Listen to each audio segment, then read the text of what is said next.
Yeah, let the big dog hunt. Hello again, everybody. Welcome to another episode of Kallas Remarks with your host, Joe Staszak, Steve Kallas. Here to talk about week 11, right? We're in week 11 already. Yep. Even Yep. week 11 of the NFL season. How you doing, my friend? All good, Joe. Great to be with you as always. And you as well. Um, Miles Davis, really? I mean, uh, Miles Davis. I mean, what's with the Bills these days? I'm sorry, Davis Mills. I don't know. I'm thinking Miles Garrett. Davis Mills quarterbacking because they're down a quarterback in Houston, and the Bills show up and what lay another egg. Like who are the Bills? Because they're this Bills when they run with James Cook, and when they're cooking, and Josh Allen is rocking and rolling, no touchdowns, two interceptions, and Davis Mills, does enough. And that Texans defense is playing ball now. I don't know where the Bills are. I thought at the beginning of the season, I thought they might be the odds-on favorite to take the AFC. I don't see that now. I think you're right. I think the window's closing. And it's not just about Josh Allen, except he has to be, Superman every week, and he's not Superman every week. They started 4-0, they're 3-4 since that. The Texans started 0-3, they're 6-2 since that. And they have maybe the best front four. I mean, how do you sack Allen 8 times? How is that Eight possible? times, 70 yards. Josh Allen. But Cook did run for 116 and a TD, that 45-yard TD early, I think their first possession. And the thing I wanted to tell you, which I didn't tell you off screen, so David Mills has been playing pretty well. But here's Scott Van Pelt, who we like, talking to Damian Woody, who we like. And Scott Van Pelt is like, well, whether I'm talking to you, Damian, or to Tim Hasselbeck, or, we often refer to the idea of a quote, backup quarterback as important as any in the NFL. Now, I don't know if they've been listening to Joe Staszak for the last 5 years, but the quarterback is not as important as anyone. He's as important as anyone after the starting quarterback. Right. That's correct. And so you've said that 100 times. And now I'm watching these guys saying, oh, we talk about that all the time. I don't quite remember that being talked about so much, but it was talked about last night into this morning. Yeah. And so I think you should get some credit for that. Well, thank you. I Maybe appreciate they're that. listening to you, but yeah, it's true. Sometimes the starter gets hurt and the season's over, and you know it, and they know it. But you got some good backup quarterbacks now in the league, and you usually do. The question is how many? Do you have Right. 10? Do you have 25? Right. Usually to go on in the playoffs or do something or make the playoffs, it's closer to 10 than 25. Yes. But you got to give some of these guys. Joe Flacco came off his couch. Was that last year or the year He before or came whatever? off last year and he's still Yeah. slinging it. So, I go, Will Anderson is a beast. I mean, their front four is unbelievable. And you know what? You look at a team who you mentioned it right off the top. They're 6-2 since their start. I mean, they're like the hottest team going right now, the Texans. After that 0-3 start and getting rid of CJ Gardner-Johnson because of some, he was upset. He's always upset. But and he's actually doing well with the Bears now. But yeah, they're hot, and the Bills are so up and down, and they're again, really 8 sacks.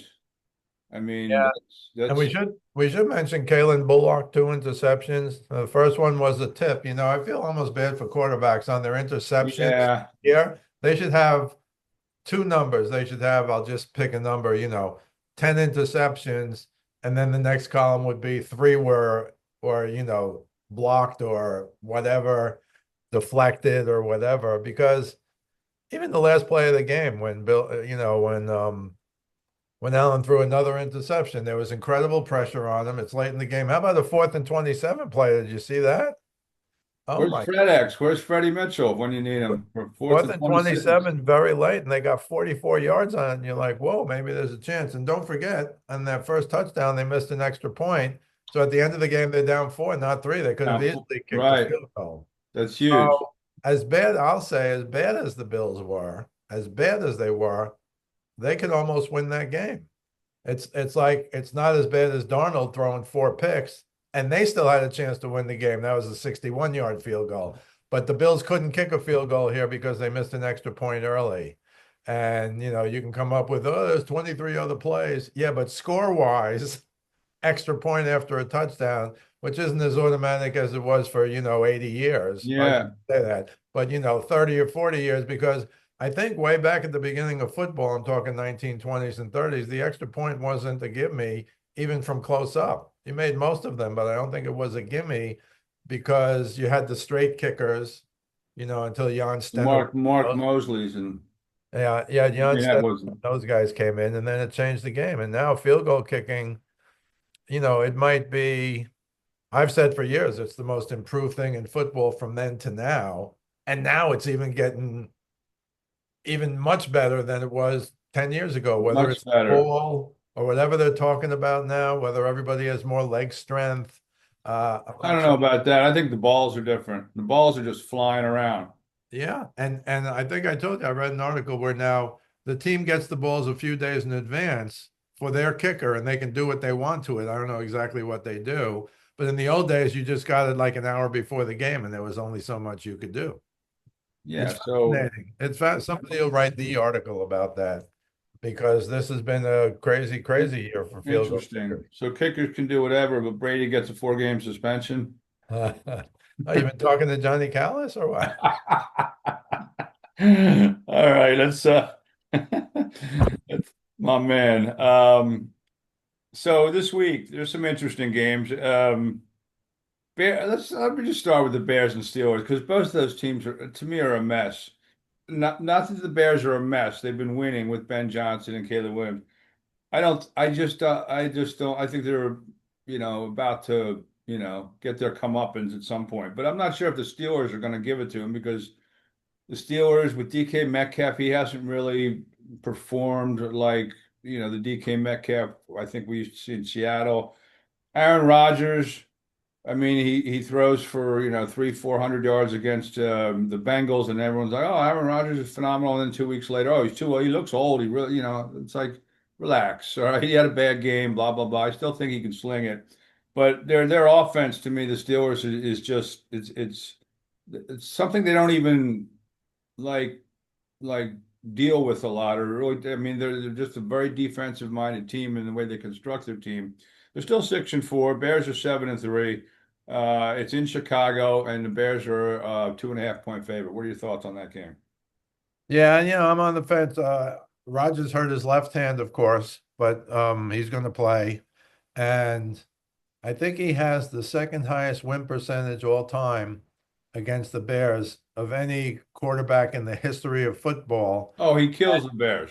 And the leader, of course, is Brady against the Bills. And then I sent a picture of it to my son because the numbers are, give me 1 sec. I might be able to even find it here. You'll crack up because of my son should move to New England, I think, but I hope he doesn't listen and hear me say that. But how about this one, Joe? So they put it up. Highest win percentage versus a team. This is all ESPN. Brady is 91.7% beating the Bills all time. Roethlisberger is second, 87.9% beating the Browns. And Aaron Rodgers is third at 83.3% beating the Bears, which is probably why he wants to, it's not Rodgers as we know him. But I send that to Johnny. He goes, "Yeah, well, there was one game that Brady started and he had to come out or he didn't start and he came in later. like it should be higher." But I think this is a toss-up game to me. I will say this, though. I did see a thing on the Bears on NFL Live, and their schedule after this week is brutal. So to me, they need this game desperately because I forget exactly who they're playing, but Well, Black Friday, they're in Philly. yeah, I'm saying they won't be all as tough as Philly, but they got, I think, every game the rest of the year after that, which will be 6 more games. Packers twice, Niners, and Lions. Yeah, well, how many of those games are they going to win? Yeah, exactly. One, We'll see how. two? Yeah. So I think they need this game to get to 8 wins if they Yeah, want to make the playoffs. And the Steelers is what you say. They're a grinded out team with a grinded out defense. I still think Tomlin is an excellent coach. People are now saying, well, what has he won lately? And the answer to me is they've never gotten that big offense since Roethlisberger. they Don't haven't get been me able to really wrong. get the quarterback Rodgers right. is playing well enough, but he's not Aaron Rodgers. He's just not. And the more you see these guys as they get older, the more you have to go, how did Tom Brady do it? I don't know if that TB12 thing, it must have really worked because he played at such a high level for such a long time when it's Super Bowl.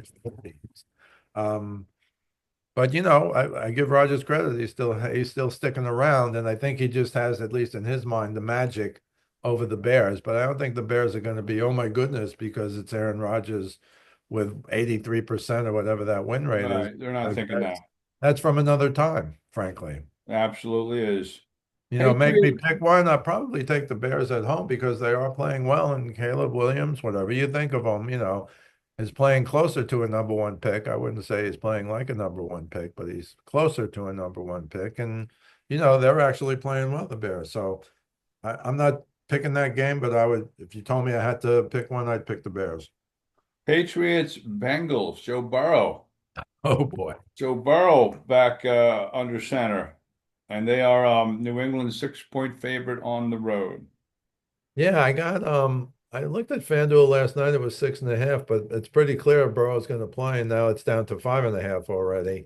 But I think here's the problem for the Bengals. Their defense is horrific. Horrific. And the problem is without Burrow, the last 4 games the Bengals have averaged 30 or more points per game. Is he going to come in and score 40? Right. I do like the Patriots in that game, although again, I saw it one. Jamar Chase is suspended too. Yeah, he appealed that suspension. He definitely spit in the guy. He must think it's 1940 or something because he said to all the reporters, "Oh, I didn't even open my mouth towards him." And then, everything's on video now. The guy spits a guy, you can get that on video. Sure. So he appealed and lost. So that's a big loss. And again, I think the Patriots are going to score a lot of points. I think Johnny told me the over is like 50 or something, but I think it's an over game as 51 well. and a half. But I don't know what Burrow's going to be. Here's the question for you. You're going to play, so they're 3-7. You're going to play him. I don't know if they almost have to be 10-7 to make the playoffs. 9-8, I guess, maybe. But are you going to bring him back? He hasn't played since week 2. Are you going to bring him back Sunday and then play him Thanksgiving against the Ravens? And don't forget now, the Ravens defense is much better now the last 4 or 5 games for whatever reason. So it's a lot to ask as opposed to let him sit until Thursday. And then he gets 10 days off after that game to recuperate. But I think it's like we got to win now. But I'll say it again. What, they're going to score 40 instead of 30? I don't know. I kind of like the Patriots in that game.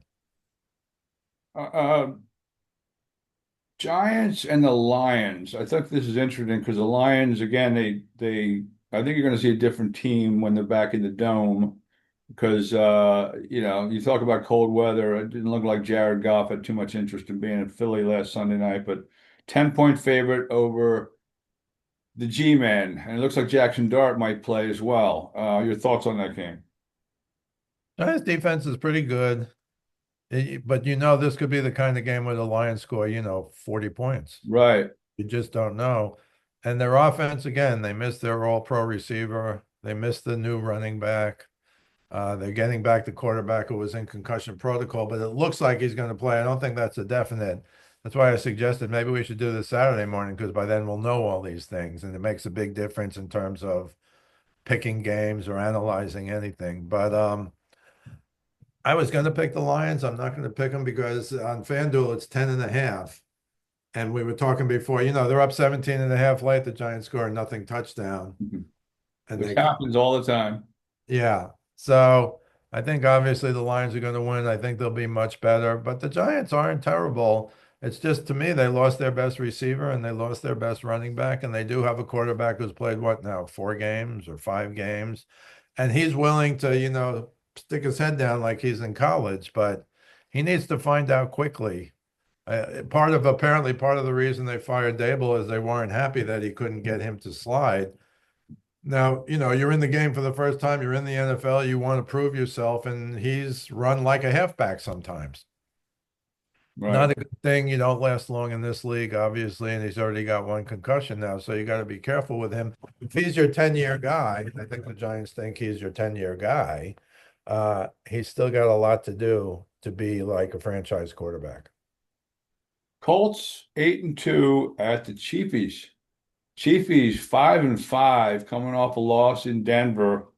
They're 3.5 point favorites. They're still hanging. I mean, they're hanging around, but right now they're out of the playoff mix. Can you believe that? Chiefs, well, of course, they started 0-2. Look, I think the Chiefs just aren't the Chiefs. Their defense, I don't know if it's Spags magic is gone or a lot of people are criticizing Chris Jones. I don't know if you thought he'd be the best lineman in football, what, 5, 6, 7 years? How many years ago was that Super Bowl when we were talking about him and nobody else was mentioning him, and then he became Chris Jones. Yeah, But that's got to be a good, what, 5 years ago or yeah, whatever. I was. Yep. And so I don't know how you expect this guy. Plus, they're doubling him. The film I watch on him, they're doubling him virtually all the time. Why? Because he's Chris Jones. But he did walk across the goal line that one play and took a beating for that. And they just I don't know if the Spags magic is gone. Mahomes to me is still Mahomes, although he threw what was a pick six that got called back for something off the ball, and then he threw a bad interception later. Um, but Mahomes is only 30 years old. I just think the whole Brady comparisons now are out the window because they're just not as good as they were. Now, and again, we won't find this out probably till later today or tomorrow, but Checo might play. He hasn't played in a while. He's a big part of their running game. He's one of those stick your heads down and run over guys. But he has seventh round draft pick, but a real good NFL running back. So this is a real tough one because I thought the Chiefs was a must win last week. Now they're 5-5. This is a must win this week. And they're And 4-1 at home. I think they take care of business against yeah, the Colts. I I, think they win. Yeah, I think at it's home. it's just not automatic like it used to be, Joe. That's what I'll say. Yep, that is correct. Now the Eagles at the Cowboys. I know a lot of national guys, and that's fine, are picking the Cowboys. I usually go the other way anyway when I hear what when I hear what they pick. But they beat the Raiders. I mean, the Raiders ran 30 plays against the Chiefs. I mean, the Raiders are a team they're a bad squad. And the Cowboys look good offensively, but their defense is still their defense. Right. And I think the Eagles, who they're the most dysfunctional winning team I've ever seen because there's a lot of noise and Jalen Hurts and the receivers aren't happy and blah blah blah. They can't run the ball. Lane Johnson's out. He's a big part of what they do, but they just keep winning. And What's the they spread are on that? What's the with spread on that one? 3.5. Birds are 3.5 on the road in Jerry World. What are your thoughts on that game? I Because like this the is really Eagles. the Cowboy season. If they go 4-6, 4-6 versus 5-5, 5-5, you're hanging around the wild card, but they still have a tough schedule the rest of the way. I don't think the Cowboys are making it. But if you want to talk about storyline, yeah, this is Cowboy season right here.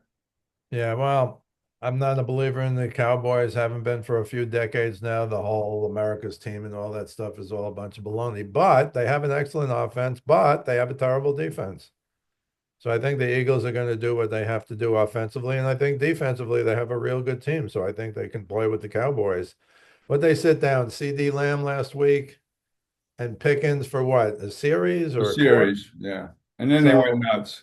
so that was a slap on the wrist. But again, who'd they beat? I mean, they really beat nobody. And do I think that's their season game? Probably. I don't think they're a playoff team, and I don't think they're going to beat the Eagles 3.5. I wish it was three, but I kind of like the Eagles in this game. And you're right about Lane Johnson. What are they, 4-9 without Lane Johnson? Yeah, they're 5 games under 500 without Lane. But I still think Eagles are gonna rise to the occasion. And Jerry World is overrated. Even can't punters kick and hit the ceiling or whatever? Or did they fix that? It is the biggest TV I've ever seen. That screen, I was at 10 years ago. Oh, right. Oh my God, it's like it's almost the length of the football field. I mean, it is Jerry World. Like everything's big, everything's huge, and it's pretty cool. It really is. But yes, the balls were hitting the jumbotron. I'm not sure if they ever fixed that. Um, I want to talk about the Sunday night game because I'm not I watched the Rams play, and yes, Matthew Stafford has had an off the hook year. Buccaneers up and down. They lost to the Bills go into, well, that game was at Buffalo, but I mean they beat the Buccaneers by 12, put up 42 points, 44 points against them. And the Bucks are a pretty good team with Baker Mayfield at all, and they're at the Rams, and they're 7-point dog. That's, to me, that line smells a little bit. Yeah, I think you're right, but I think Stafford is right now the MVP. His last 7 games, he's 22 touchdowns, 0 He's interceptions. been great. The He's game in he Denver. wasn't great in, and people talk about the Eagles coming back from 19. That game, they should have been up 30 points at the half. He missed guys left and right. They were settling for field goals, and it kind of came back and bit him in the rear end. But since then, Stafford's been unbelievable. Yeah, I think the Bucks, I just, they can't get over these injuries the whole season. I don't know. God, Bucky Irving might play, and they miss him in the running game, but I don't know about Godwin. I don't know about Evans. It's the same old song, and they really need those guys to be a complete team. And I didn't think their defense was super. I didn't get the great blitzes that I usually see when you watch the Bucks play, and I think that was part of the game. So I don't know.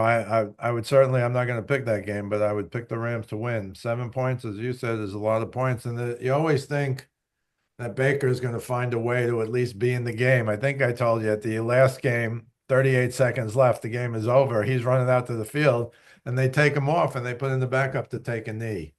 Well, but this is how Baker Mayfield thinks. I get a touchdown in 30 seconds. We get an extra, we do an onside kick, and good for him. Good for him. That's how he is. But Sure.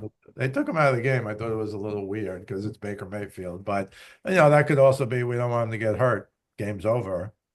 You could That's a take it. Yeah, possibility. I've never seen But anybody in victory formation get injured, but okay. yeah, but they certainly need health, and they just haven't had it. I mean, they just haven't had it the whole season. They've been banged up, and to be 6-4 is actually pretty impressive considering. Yeah. Um, okay, picks. Time for picks. Yeah, well, I'll give you credit for being the 2-1 guy. Unfortunately, I was 1-2 last week, but I'll be quick on the picks. Um, I'm going to take the Patriots -5.5 now over the Bengals. As I said before, they're averaging 30 points a game without Joe Burrow. They're going to score 40 with him. Hasn't played since week 2. Patriots have a pretty good defense. Chase isn't playing. I mean, that's a big deal.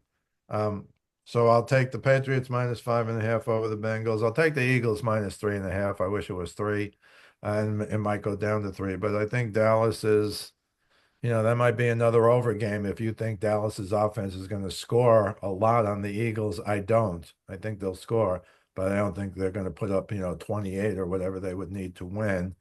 And then I'm going to take the 49ers -7. Carolina's on the upswing. They're playing well. But I think the 49ers are finally rounding into shape. Purdy, I thought was real good last week, his first time back. Not dominant, but real good. And Kittle's playing now. He's healthy. Um, so I'm taking 49ers -7 over Carolina, 49ers at home. Pats on the road -5.5 over the Bengals. I don't think the Bengals defense can stop the Patriots. I think Johnny told me the over-under is like 50, but I think that might still be an over game, whether Burrow plays or not.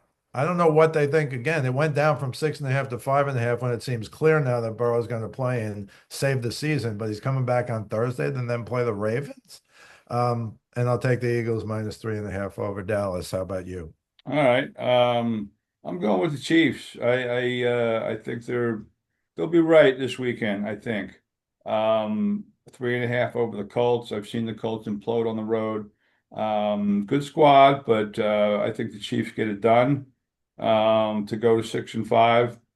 It's really their season, to be honest. If they go 5-6, they're squashed. I also I like the Birds -3.5 because I don't believe Dallas can stop anyone. They do have a very good offense, but the Eagles' defense have been playing at an elite level. And if they can get to, Dak Prescott, Nolan Smith's back from that injury, N'Kobe Dean's playing at a high level. They also have the guy they picked up from Miami who's been playing off the charts. So that it looks like their pass rush has gotten aligned with what it was towards the end of last season. And I'm taking the Bucks +7. That line might smell a little bit, but I think it might be inflated because of the injuries and doesn't always work that way. I think the Bucks can keep it close at least because their season is relatively on the line too. And Rams keep rolling. Rams have to keep up with the Eagles. They have to actually, to get the number one seed, be trump the Eagles by a game because the Eagles have the head-to-head matchup when they beat the Rams, and they're both 8-2 right now. I know there's a lot of games to play, but so anyway, I'm going with the Chiefs -3.5, Eagles -3.5, and the Bucks +7. You have some NBA things and There's very NHL. little NBA. I just want to mention about our guy. I know you're the Sixers guys, but our guy, Maxey, had 54 last night. Yeah, I know. I saw that. They beat the Bucks, who I think, the Bucks are nowhere. But Maxey had 54, 5 rebounds, 9 assists, 123, 114. Should mention, of course, that LeBron came back. He had that really good game. He only scored 11 points, but he only took 7 shots. He had 12 assists, and he looked good. So maybe they're back. But they're good. 10-4. They played well without him because Reeves is a star now. Everyone's figured that out. How So about that, right? they got the three. They got Luca and they got LeBron and they got Reeves. So you gotta. I did want to give you a couple of quick hockey notes though, because our guy Ovi, I don't know how many people were talking about him making 1,000, scoring 1,000 goals before we talked about it, but I think it's not out of the realm of possibility. Last night he has a hat trick against the Canadians. His 33rd career hat trick, tied for fourth all time with Brett Hull. And as good as Brett Hull was, he wasn't nearly as good as his father, Bobby Hull, but that's for another time. And the other team I wanted to talk about quickly was the Avalanche. The Rangers are great on the road. They go out to Colorado. They play the Avalanche, who are undefeated at home.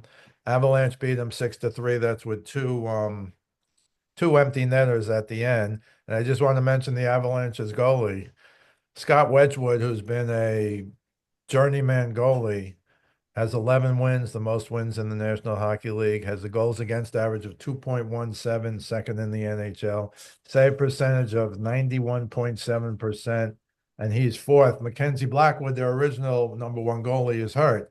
So now he's played unbelievable. They're now 14-1-5. He's got 11 of those wins, and they're 8-0-2 at home, which is why the Rangers are now 10-10. 10-10-2. And 10 and That's 2. why the Avalanche, we talked about him last week. I mean, McKinnon's a Hall of Famer. He's leading the league in scoring, et cetera, et cetera. But I did focus on Ovechkin because he did get a hat trick, and now the last goal was an empty netter. But still, he's here to score goals. And, I'll say it again, he might need 3 years, but I think he can go to 1,000 goals, which then Amazing. that would be unbreakable. Unbreakable. Great stuff, my friend. You could catch Steve's stuff on his daily Facebook forum page, Speaking of Sports, with Steve Kallas. And you can also catch this podcast on YouTube and all the audio outlets on Fridays and Tuesdays during the NFL season. Follow me on Twitter at Joe Staszak 975 or on Instagram at Joe Staszak 4799. Good stuff, Steven. Have a great weekend. We'll talk to you. Appreciate you watching, folks, and good luck. And bet with your head, not over it. Always a pleasure, Joe. You too, Steve. We'll talk to you later, man.